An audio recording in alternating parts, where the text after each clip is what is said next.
Okay. First thing you want to do is right back here, there'll be a little rubber boot. Pop that boot off, and there'll be a little adapter.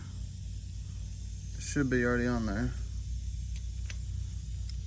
It's a 10mm. Put it on there and back them off. Back your brakes off. Pop this pin out, this card, this little key, and this pin, and then this plate will pop off, and then you can bring this plate off, and then you'll have access to your 2 brake pads.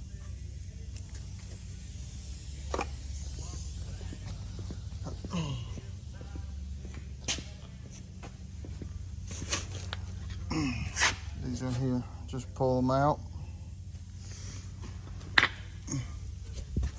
They'll be opened up like this. You pull them out. Here's your cylinder.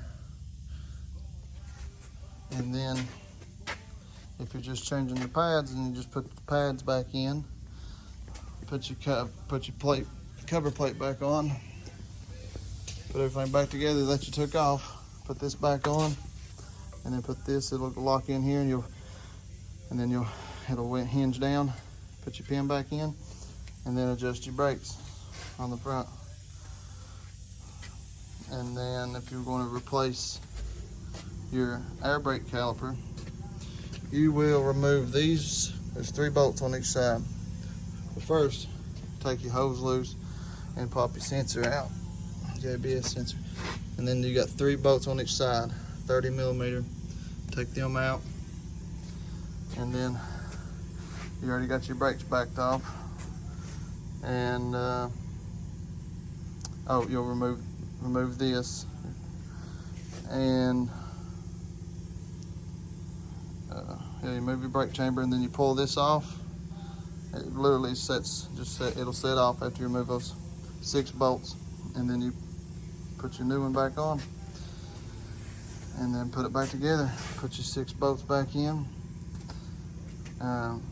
put your canister back on, hose back on, your sensor back in, and your new brakes in, and adjust your brakes, and then you put everything back together.